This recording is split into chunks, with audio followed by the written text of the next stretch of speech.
General Kethvar stood before the massive display screen in the war room of the Vorthak flagship Dominion's Edge. His 6 arms moved with practiced precision as he manipulated the holographic controls, zooming in on intercepted human military footage. The other generals around the circular table watched with barely contained amusement.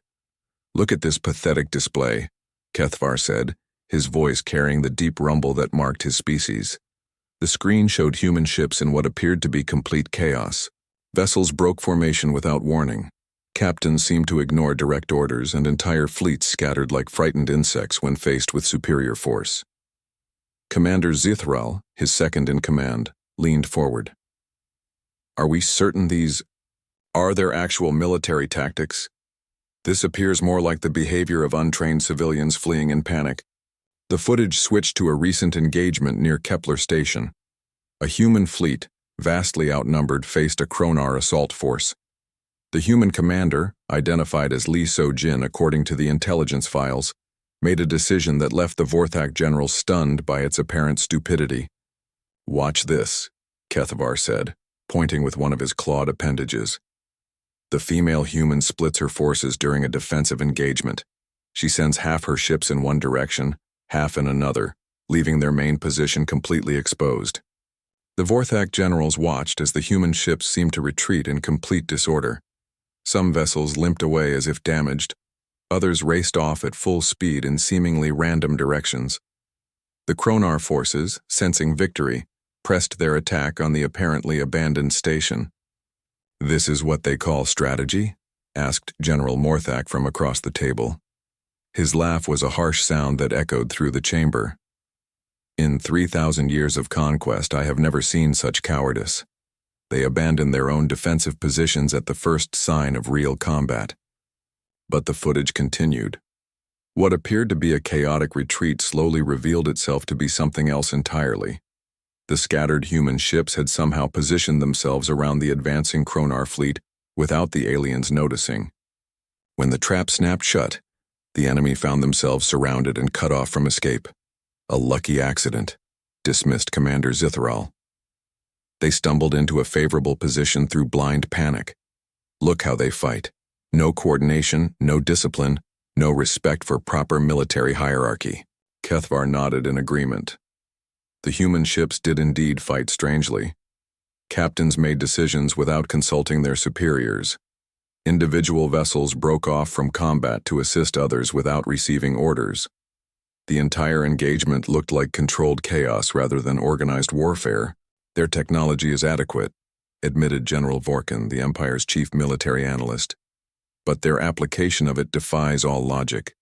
They waste energy on unnecessary maneuvers, leave flanks exposed, and their commanders communicate on open channels like merchants haggling in a marketplace."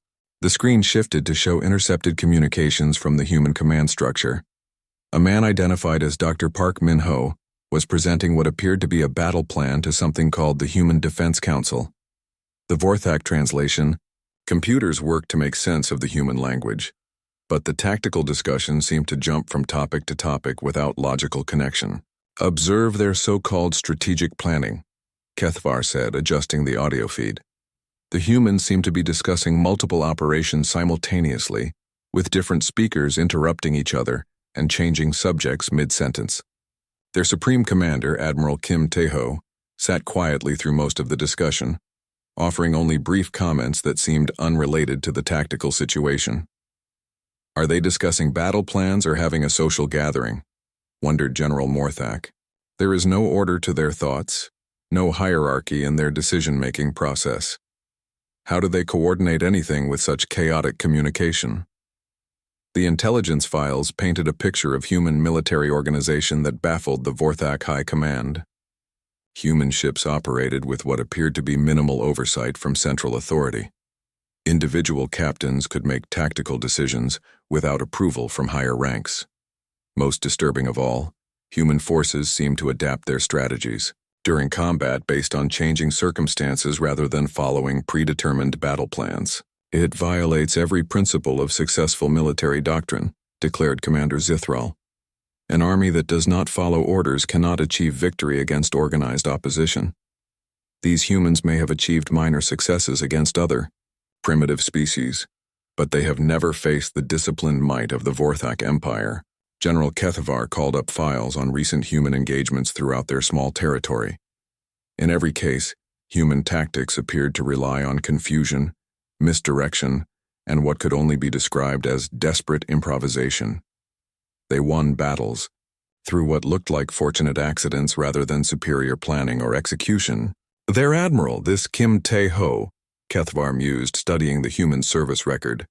He has never lost a significant engagement, yet his methods make no sense. He allows subordinates to question his orders, changes strategies mid-battle, and frequently divides his forces in ways that should guarantee defeat. The war room's analysis computers had been processing human military data for months, trying to identify patterns in their behavior. The results were consistently the same. Human actions appeared random, emotional, and tactically unsound. Yet somehow these chaotic methods produced victories against more conventional opponents. Perhaps, suggested General Vorkin, their success comes from facing equally primitive enemies. The species they have defeated, the Kronar, the Zelti, the Rygan, all employ basic military doctrines that we taught them centuries ago. Against such predictable opponents, even random behavior might occasionally produce favorable results. This explanation satisfied the assembled generals. It made sense that chaos might confuse enemies who expected conventional tactics, but such an advantage would disappear when facing the sophisticated military machine of the Vorthak Empire. Kethavar dismissed the display and turned to face his fellow commanders.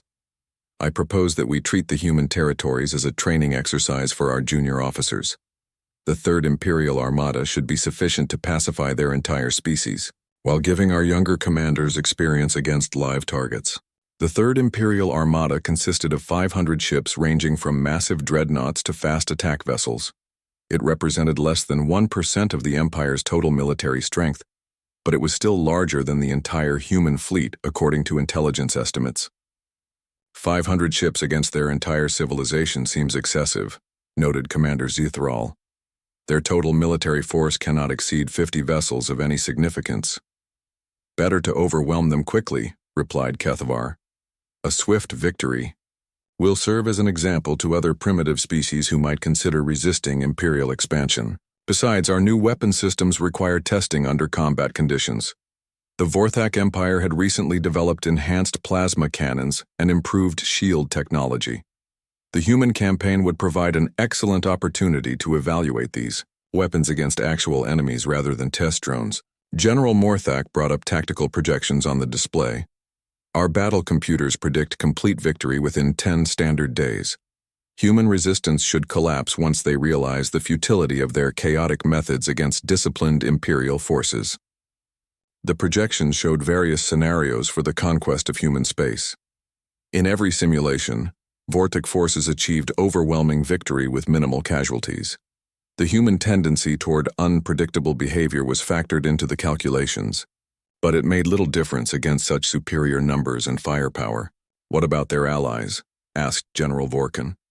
Intelligence indicates they have mutual defense agreements with several other species. Kethavar waved dismissively.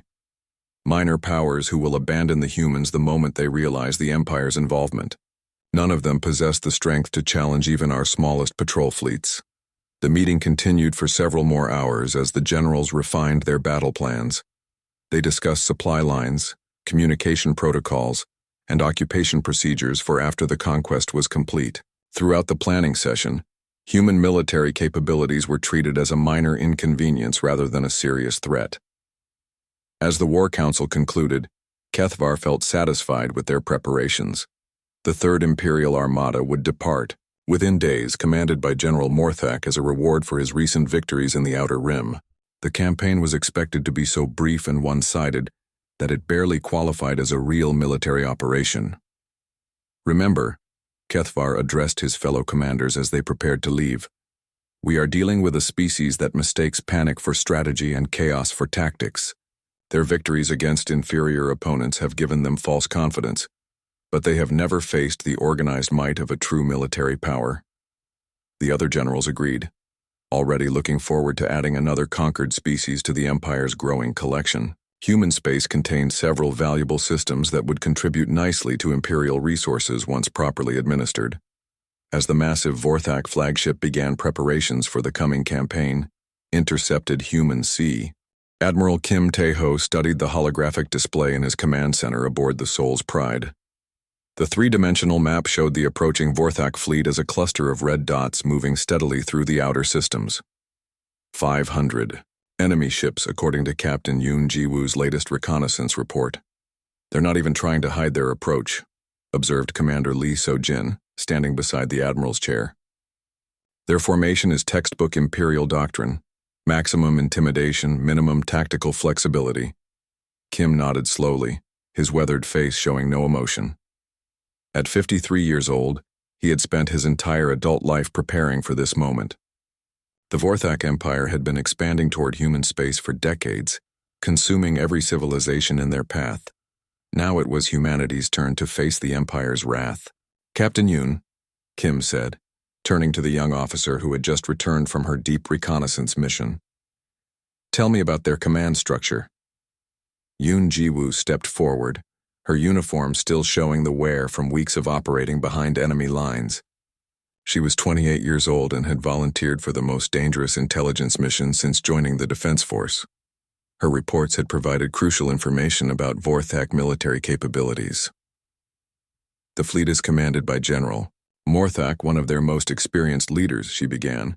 He follows standard Imperial tactics, overwhelming force applied in predictable patterns. Their formation is designed to inspire terror in conventional enemies, but it has significant weaknesses that we can exploit.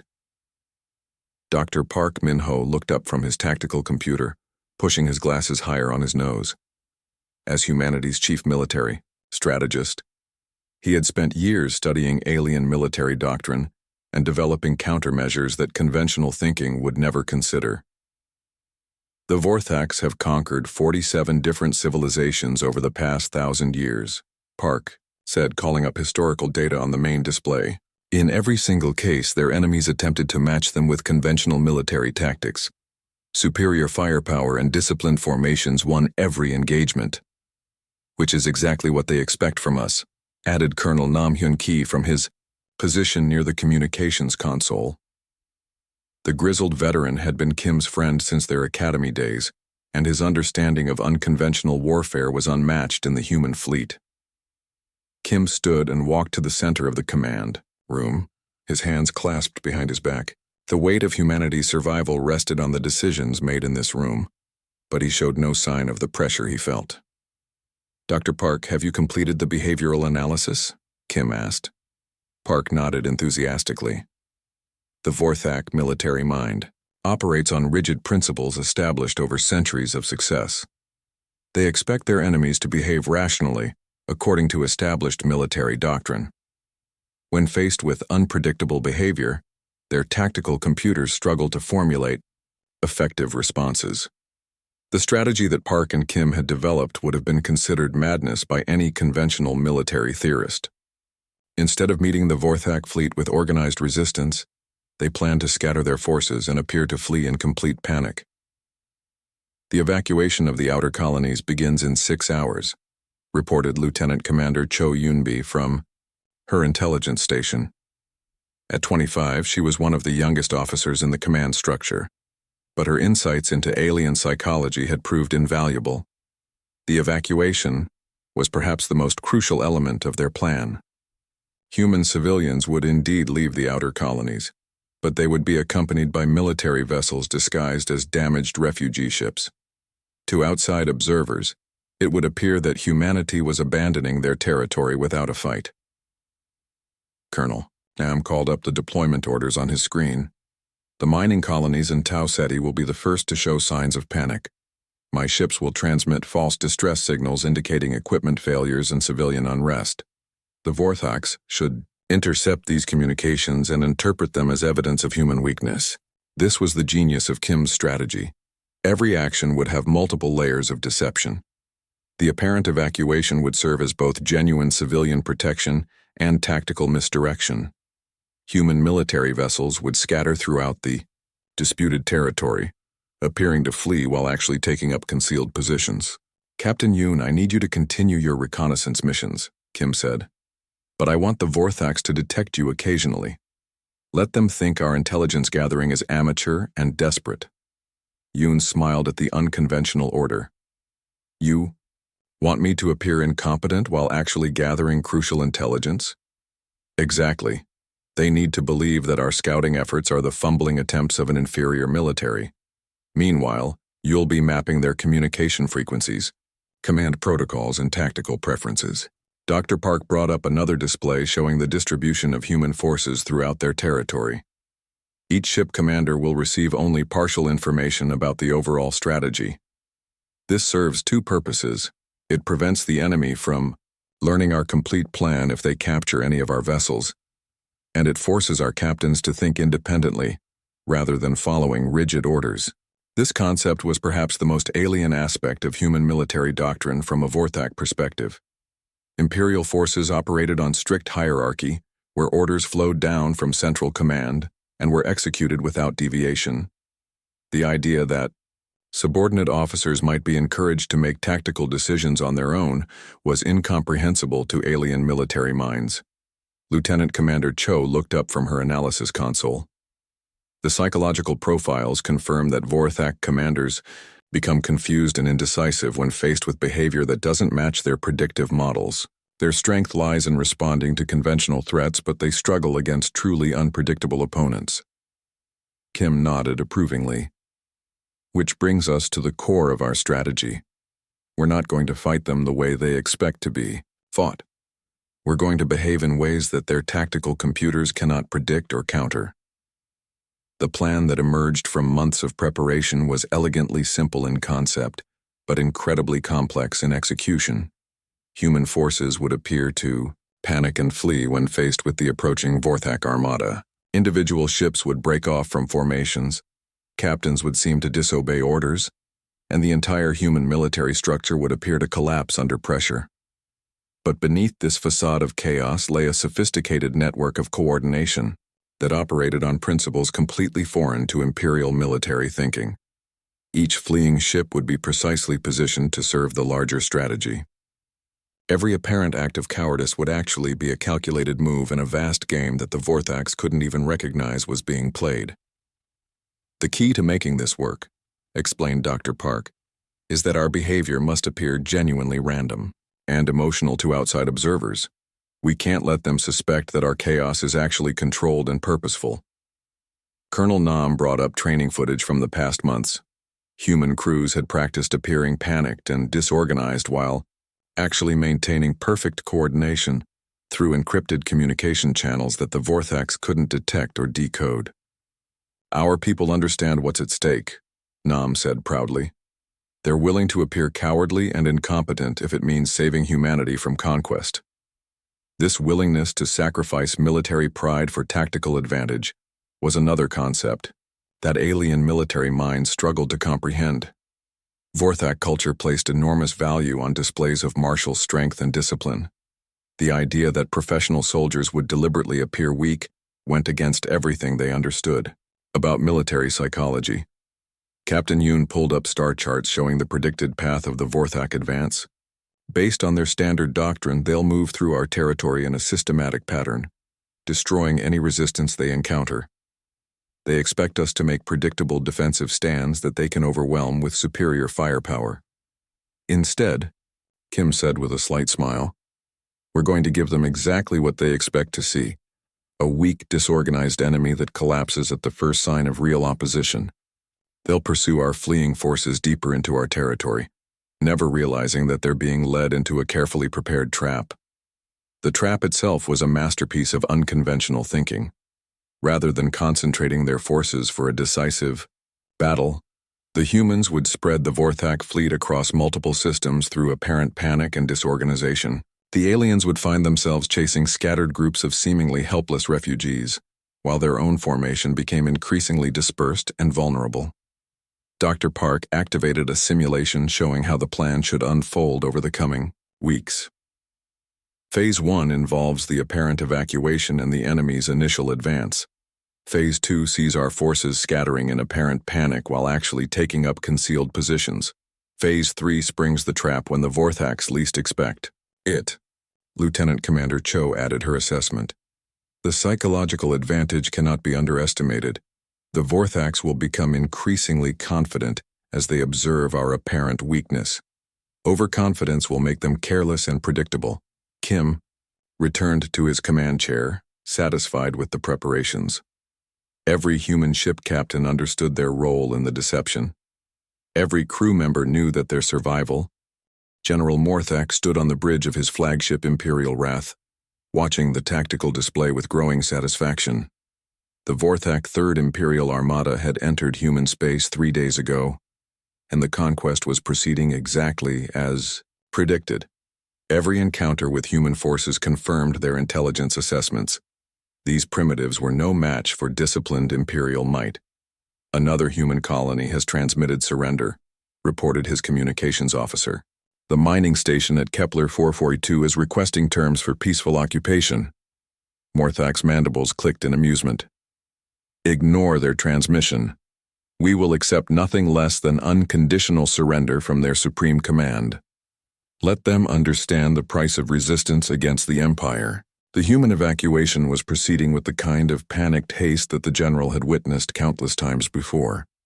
Refugee ships fled in all directions, carrying civilians away from the advancing Imperial fleet. Most appeared to be barely functional civilian vessels pressed into emergency service, limping along with damaged engines and overloaded life support systems. Captain Zorthek, Morthak's tactical officer, highlighted several fleeing human ships on the display. These vessels appear to be military escorts for the refugee convoys. Should we pursue and destroy them? Not yet, Morthak replied thoughtfully. Let them flee and spread word of our power throughout their territory. Fear will accomplish more than weapons in breaking their will to resist. The Vorthak fleet advanced through human space like a conquering storm. Every system they entered showed the same pattern: hastily abandoned colonies fleeing civilian populations, and token military resistance that collapsed at the first exchange of fire. It was almost disappointing in its predictability.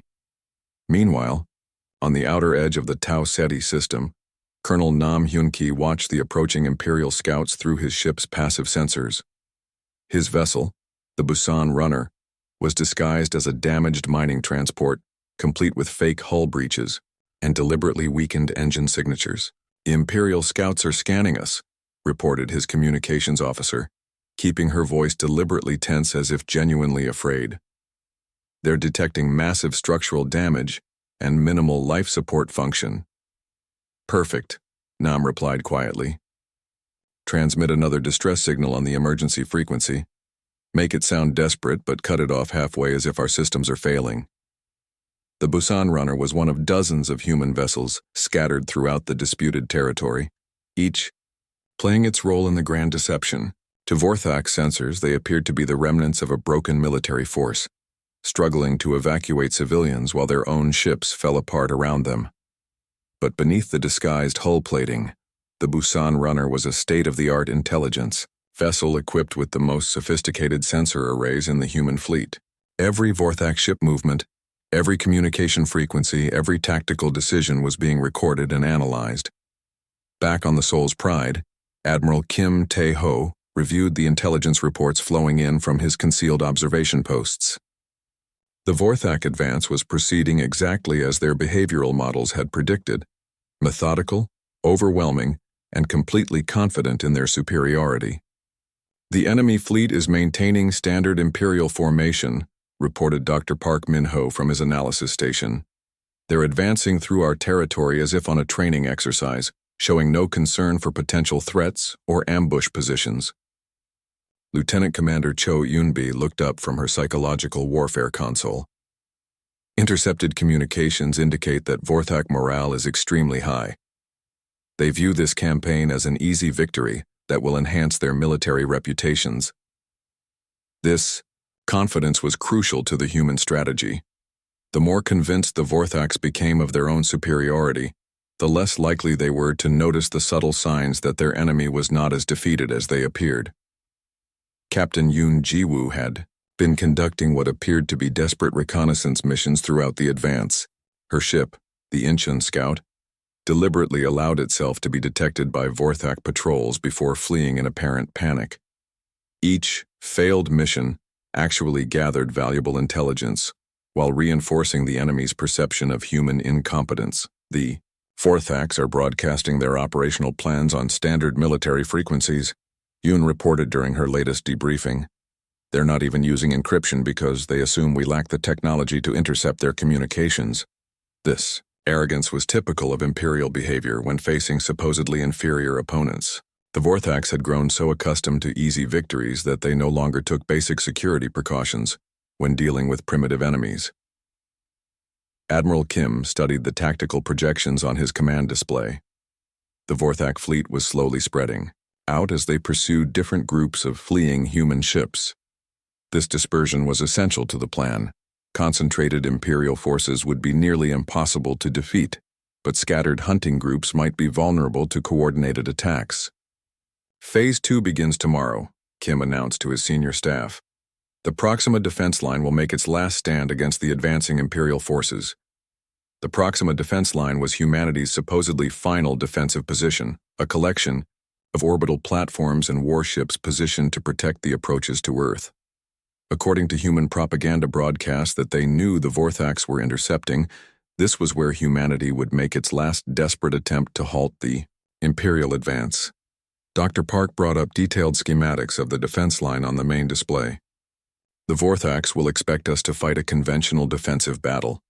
They'll bring their full firepower to bear on our positions, confident that superior numbers and technology will guarantee victory. And we'll give them exactly the kind of battle they expect, added Colonel Nam, who had returned from his reconnaissance mission. Our forces will fight bravely but hopelessly, following textbook defensive doctrine until the inevitable collapse. This would be the most challenging phase of the deception. Human crews would have to engage in genuine combat while maintaining the appearance of conventional tactical thinking. They would need to inflict some damage on the enemy to maintain credibility, but not so much as to suggest they possessed any real chance of victory. Lieutenant Commander Cho had spent weeks analyzing Vorthak command psychology for this crucial engagement. The enemy commanders will interpret our defensive efforts as the predictable last gasp of a dying civilization. They'll expect us to fight with courage, but without hope, using outdated tactics that cannot possibly succeed against their superior methods. The beauty of the human plan lay in its use of the enemy's own expectations against them. Every Vorthak assumption about human behavior would be confirmed, making them increasingly confident in their analysis while actually walking deeper into a carefully prepared trap. On the bridge of the Imperial Wrath, General Morthak received reports of increasing human military activity near their inner colonies. Intelligence indicated that the primitives were gathering their remaining forces for a final defensive stand. Excellent, Morthak declared, his multiple arms gesturing toward the tactical display. They are making the same mistake that every conquered species makes, attempting to match our superior firepower with inadequate resources and primitive tactics. His staff officers agreed enthusiastically. The humans were behaving exactly as Imperial military doctrine predicted they would. Faced with overwhelming force, they were falling back to prepared defensive positions where they hoped to make their enemies pay a heavy price for victory. Shall we concentrate our forces for the final assault? Asked Captain Zorthek. Morthak considered this question carefully. Standard doctrine called for overwhelming the enemy's last stand with maximum firepower, but intelligence suggested that human resistance was already crumbling. Perhaps it would be more instructive to allow his junior commanders to gain combat experience by defeating the human defense with smaller, more manageable forces. We will divide our fleet into 3 attack groups, he decided. Each group will be more than sufficient to break through primitive human defenses, and our younger officers will benefit from the experience of commanding independent operations. This decision was exactly what Admiral Kim and his strategists had hoped for. A concentrated Vorthak assault would be impossible to defeat, but 3 separate attack groups could potentially be isolated and destroyed if the timing was perfect. The stage was now set for the climactic engagement at the Proxima defense line. Human forces prepared to play their most difficult role yet, appearing to fight desperately for survival, while actually maneuvering the enemy into the most vulnerable position possible. Captain Yoon received new orders to conduct what appeared to be increasingly desperate reconnaissance missions against the advancing Imperial forces. Her apparent failures to gather meaningful intelligence would reinforce Vorthak confidence, while actually providing the human command with detailed tactical information about enemy formations and capabilities.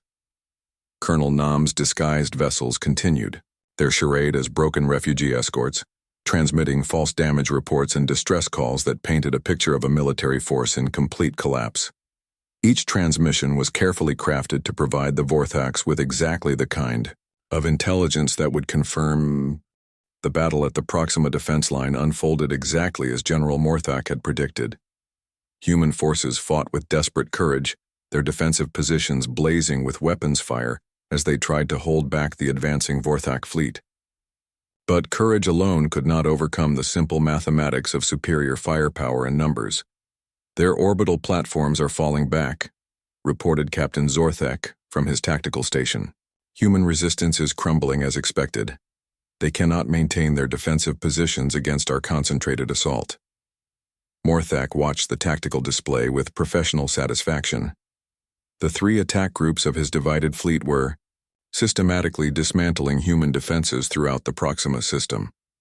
Each Vorthak formation operated independently, demonstrating the flexibility and skill that had made the Imperial military supreme throughout the galaxy. Admiral Kim Tae-ho's flagship Soul's Pride appeared to be in desperate trouble. The massive human dreadnought was taking heavy fire from multiple Vorthak vessels, its shields flickering under the punishment. Emergency broadcasts on human communication channels painted a picture of impending catastrophe. "Admiral, our port, shield generators are failing," came a panicked voice over the human command frequency. "We're taking massive damage to the forward sections. Request permission to withdraw to secondary defensive positions." The transmission was genuine enough that Vorthak intelligence officers nodded approvingly as they intercepted it. Here was proof that human morale was breaking under pressure, exactly as their psychological profiles had predicted. But aboard the Soul's Pride, the atmosphere was entirely different from what the enemy intercepted. Admiral Kim stood calmly at the center of his command deck, watching readouts that showed his ship's true condition. The damage was carefully controlled, the shield fluctuations precisely timed, and the emergency broadcasts were part of an elaborate performance. "Damage control teams report successful implementation of simulated battle damage," came a quiet report from Commander Lee So-jin. "Visual sensors should detect apparent hull breaches and engine problems, but actual ship integrity remains at 96%. Kim nodded approvingly. The hardest part of the deception was making their retreat look genuine while maintaining the ability to fight effectively when the time came. Human crews had trained for months to create convincing battle damage that would fool enemy sensors, without actually compromising their vessels. Throughout the Proxima system, similar scenes played out as human ships appeared to suffer devastating losses while actually implementing a carefully choreographed withdrawal. Each damaged vessel transmitted distress calls that painted a picture of military collapse, while actually reporting successful completion of their assigned tasks. Captain Yoon Ji-woo's reconnaissance ship, Incheon Scout, limped away from the battle zone, trailing what appeared to be reactor coolant and broadcasting emergency signals about imminent core breach. Vorthak sensors detected massive internal damage that should have left the vessel barely functional. "Their intelligence ship is attempting to escape," observed one of Morthak's junior officers. "Should we pursue and destroy it?" "Let it go," the general replied dismissively. "A damaged scout ship poses no threat, and its escape will help spread fear throughout the remaining human territories." But the Incheon Scout was far from the helpless wreck it appeared to be. Hidden beneath simulated damage, Captain Yoon continued her intelligence-gathering mission, recording every detail of Vorthak tactics and communication protocols. The apparent retreat gave her unprecedented access to enemy formations, as Imperial ships pursued what they believed to be fleeing survivors. The I-3 Vorthak attack groups spread out across the Proxima system, each chasing different clusters of fleeing human ships. This dispersion was exactly what Admiral Kim had hoped to achieve. Concentrated Imperial forces would be nearly invincible, but scattered hunting groups might be vulnerable to the trap that was slowly closing around them. Colonel Nam Hyun Ki's disguised mining vessel Busan Runner continued its performance as a damaged refugee transport, broadcasting increasingly desperate pleas for assistance. Vorthak ships pursuing his apparent flight path had no idea they were being led through a carefully mapped route that avoided the hidden weapons platforms humanity had been secretly constructing throughout their territory. Imperial Pursuit Group. Delta 7 is maintaining course toward the Kepler system, Nam reported through encrypted channels. They're following our projected flight path exactly as planned. These hidden weapons platforms represented years of secret construction work, disguised as civilian mining and construction projects. Each installation was designed to appear as abandoned industrial equipment to casual observation, but they contained enough firepower to seriously damage passing military vessels. Dr. Park Min-ho monitored the complex dance of deception from his analysis station aboard the Soul's Pride. Hundreds of variables had to be coordinated perfectly for the plan to succeed. Every human ship had to maintain its apparent weakness, while actually maneuvering the enemy into increasingly vulnerable positions. Vorthak fleet dispersion is proceeding according to projections, Park reported. Their confidence in easy victory is making them careless about maintaining defensive formations. This carelessness was crucial to human success.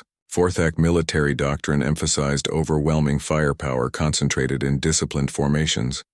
When pursuing what they believed to be defeated enemies, Imperial commanders often allowed their forces to spread out in pursuit of individual targets, sacrificing mutual support for the chance to claim individual victories. Lieutenant Commander Cho Yunbi coordinated the psychological warfare aspects of the retreat from her intelligence station.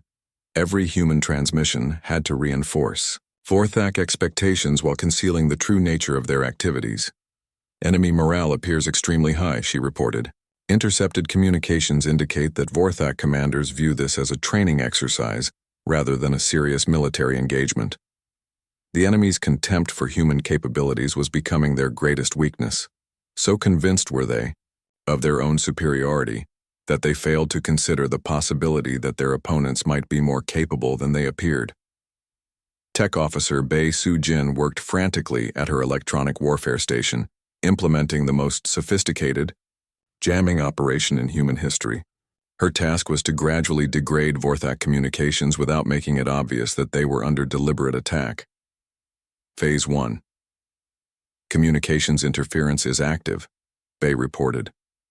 Vorthak ships are beginning to experience random signal degradation that appears to be caused by stellar interference and equipment malfunctions. This communications disruption was designed to look like natural phenomena rather than enemy action. Solar flare activity, electromagnetic anomalies, and equipment failures would gradually isolate individual Vorthak ships from their fleet command structure without triggering alarm.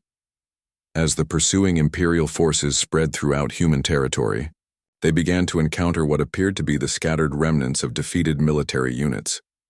These survivors fled desperately when contacted, leading their pursuers deeper into regions that seemed to contain nothing but abandoned colonies and derelict space stations. General Morthak received regular reports of successful pursuit actions from his scattered commanders. Each engagement seemed to confirm that human resistance was completely broken, with surviving vessels fleeing at maximum speed whenever Imperial ships appeared. The enemy is in complete disarray, reported Commander Vektal from Pursuit Group, Beta 3. We have encountered no organized resistance in the past 18 hours. All human vessels flee immediately upon detecting our approach. This was exactly what Imperial doctrine predicted would happen once an enemy's main defensive line collapsed. Demoralized survivors would scatter throughout their territory, seeking refuge while avoiding any further combat with superior Imperial forces. But the reality was entirely different from Vorthak perceptions. The fleeing human ships were actually drawing their pursuers into predetermined zones, where concealed defensive systems waited in silent ambush. Every apparent retreat was actually a calculated maneuver designed to position enemy forces for maximum vulnerability. Captain Yoon's intelligence gathering revealed that Vorthak fleet coordination was beginning to break down as individual pursuit groups lost contact with Central Command. The gradual communications degradation was working exactly as planned. isolating Imperial ships without triggering their defensive protocols. Enemy Pursuit Group Alpha 5 has lost contact with Fleet Command, Yoon reported through encrypted burst transmission. They're operating on independent initiative, following our projected retreat route toward the hidden weapons platform at coordinates 779. The trap was slowly closing around the scattered Vorthak forces. Individual Imperial ships found themselves alone in seemingly empty space, pursuing what they believed to be helpless human survivors, while actually walking into carefully prepared kill zones. Admiral Kim studied the tactical display showing the positions of all forces throughout the engagement zone. The complex dance of deception was reaching its climax, with Vorthak ships scattered across dozens of star systems in pursuit of enemies that appeared increasingly. The first sign that something was terribly wrong came when General Morthak lost contact with Pursuit Group Beta 3. Commander Vektal had been chasing what appeared to be damaged human cargo ships toward the abandoned mining stations in the Kepler system. His last transmission reported easy targets and certain victory within the hour. Then his ship simply vanished from the fleet's tactical display. Communications. Re-establish contact with Beta 3 immediately, Morthak ordered from the bridge of the Imperial Wrath. His voice carried the first hint of uncertainty that his officers had heard during the entire campaign. "No response on any frequency, General," came the reply. "All vessels in Beta 3 appear to have suffered simultaneous communication failures." Morthak's tactical mind began to process this anomaly. Simultaneous equipment failures across multiple ships were statistically improbable, but the alternative explanations were even more unlikely. How could primitive human forces destroy an entire pursuit group without sending a single distress signal? The answer came 18 minutes later, when Pursuit Group Delta 7 also disappeared from sensors. One moment, Captain Korvex was reporting the successful interception of fleeing human refugees near Tau Ceti. The next moment, his entire squadron had vanished without a trace. "General," came an increasingly nervous report from the communications station. "We have lost contact with 7 pursuit groups in the past hour. No distress signals, no debris fields, no sensor contacts. They appear to have simply ceased to exist." The impossible was happening. Ships of the mighty Vorthak Imperial Navy were disappearing throughout human space as if swallowed by the void itself. Each vanished group had been pursuing what appeared to be helpless human survivors, confident in their ability to destroy any resistance they encountered. In the Kepler system, Captain Yoon Ji-woo watched from her concealed observation post as the trap claimed another victim. The Vorthak ships that had pursued her damaged scout vessel had flown directly into the kill zone of a weapons platform disguised as an abandoned mining station. The platform's first volley caught the Imperial ships completely by surprise. Massive plasma cannons that had been hidden beneath fake industrial equipment opened fire at point-blank range, overwhelming Vorthak shields before the aliens could even identify the source of the attack. Target Group Beta 3 eliminated, Yoon reported through encrypted channels. Platform 7 is powering down and returning to camouflaged status. Similar reports were coming in from throughout the engagement zone. The hidden weapons platforms that had taken years to construct and position were systematically destroying isolated Vorthak ships with devastating efficiency. Each installation appeared to be nothing more than abandoned civilian infrastructure, until the moment it revealed its true nature. But the weapons platforms were only one element of the trap that Admiral Kim had prepared.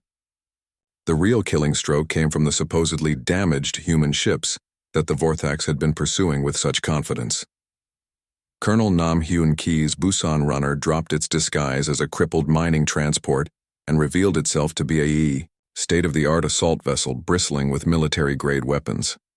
The fake hull damage disappeared as holographic projectors shut down, exposing a warship that was more than capable of matching any Imperial vessel in single combat. "This is Colonel Nam to all units," he broadcast on the human command frequency. "Drop deception protocols and engage targets of opportunity. Let them see what human military technology can really accomplish." Throughout the engagement zone, dozens of damaged refugee ships underwent similar transformations. Vessels that had appeared barely functional suddenly revealed themselves to be sophisticated military craft that had been playing an elaborate game of deception for weeks. The psychological impact on surviving Vorthak commanders was devastating. Everything they thought they knew about human capabilities had been proven wrong in the most shocking way possible. The weak, chaotic enemy they had been hunting with such contempt was actually a disciplined and technologically advanced military force that had been manipulating them from the very beginning. General Morthak stared at his tactical display in growing horror as the scope of the deception became clear. His mighty Third Imperial Armada was being systematically destroyed by an enemy that had appeared completely defeated just hours earlier. The humans hadn't been fleeing in panic. They had been leading Imperial forces into a carefully prepared slaughter. "Sir," came a shaking voice from his intelligence officer. "We're receiving transmission from the human flagship. Admiral Kim Tae-ho is requesting direct communication." The Soul's Pride appeared on the main display, no longer showing any signs of the battle damage that had been so convincing during the retreat from Proxima. The human dreadnought looked pristine and fully operational, its weapon systems powered, up and ready for combat. Admiral Kim appeared on the communication screen, his weathered face showing no trace of the desperation that Vorthak intelligence had expected to see in a defeated enemy commander. Instead, he looked calm and completely in control of the situation. "General Morthak," Kim said in perfectly translated Vorthak, "I believe we need to discuss the current tactical situation." The alien general found himself struggling to comprehend what had happened. His forces had been winning easily just hours before, pursuing scattered remnants of a broken enemy military. Now he was facing an opponent who appeared to have orchestrated the entire engagement from the beginning. "This is impossible," Morthak said, his voice carrying disbelief. "Our intelligence confirmed that your forces were in complete disarray. We observed your chaotic retreat, your damaged vessels, your panicked communications." Kim nodded respectfully. "You observed exactly what we intended you to see. Your intelligence was accurate. We were indeed in chaotic retreat and suffering massive damage. The problem is that you assumed chaos meant weakness, when in fact it was our greatest strength." The human admiral gestured to something off-screen, and the tactical display updated to show the true positions of all human forces throughout the engagement zone. Instead of scattered refugees fleeing in panic, the Vorthaks had been facing a coordinated military operation of stunning sophistication. Every damaged ship you pursued was actually a fully operational military vessel playing a role in our deception, Kim explained. Every panicked transmission was carefully crafted to reinforce your preconceptions about human behavior. Every chaotic retreat was actually a precisely calculated maneuver to position your forces for maximum vulnerability. Dr. Park Min-ho appeared beside Admiral Kim on the communication screen, his scholarly appearance completely at odds with the military genius he had demonstrated. "Your civilization has achieved remarkable success by conquering enemies who thought and fought like you do. But we don't think like you, General, we don't fight like you, and that difference has proven to be decisive."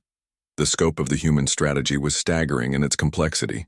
They had spent months, perhaps years, preparing for this confrontation. Every aspect of their behavior had been designed to manipulate Vorthak decision-making while concealing their true capabilities. Lieutenant Commander Cho Yunbi's voice came over the communication channel as she explained the psychological warfare aspects of the operation. "Your military doctrine assumes that enemies will behave rationally according to established patterns. When faced with behavior that appears irrational, your tactical computers struggle to formulate effective responses."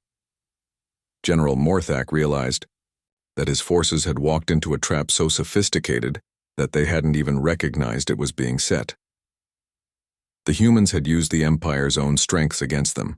Their confidence, their experience, their rigid adherence to military doctrine that had served them well for centuries. "How many of my ships survive?" Morthak asked quietly. Admiral Kim consulted his tactical display. 43 vessels remain operational out of your original 500. Most are isolated and surrounded by human forces that no longer need to maintain their deception. Your Third Imperial Armada has effectively ceased to exist as a fighting force. The magnitude of the disaster was beyond anything in Vorthak military history. An entire Imperial fleet had been destroyed by an enemy that they had dismissed as primitive and chaotic. The implications extended far beyond this single campaign. If humans could accomplish this level of deception and coordination, what other species might possess similar capabilities? Captain Yoon Ji-woo's intelligence ship dropped its disguise and moved to escort one of the surviving Vorthak vessels back toward Imperial space.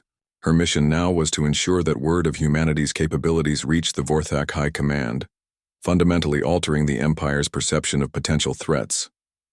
Colonel Nam transmitted a final report from his assault vessel. All weapons. Platforms have returned to camouflaged status. Enemy forces in our territory have been eliminated or captured. The deception operation is complete, but the revelation went deeper than just military tactics. Admiral Kim had demonstrated that human civilization operated on principles that alien military minds found incomprehensible. The ability to coordinate complex operations while appearing chaotic, to sacrifice apparent military pride for tactical advantage, and to think beyond conventional strategic doctrine. General,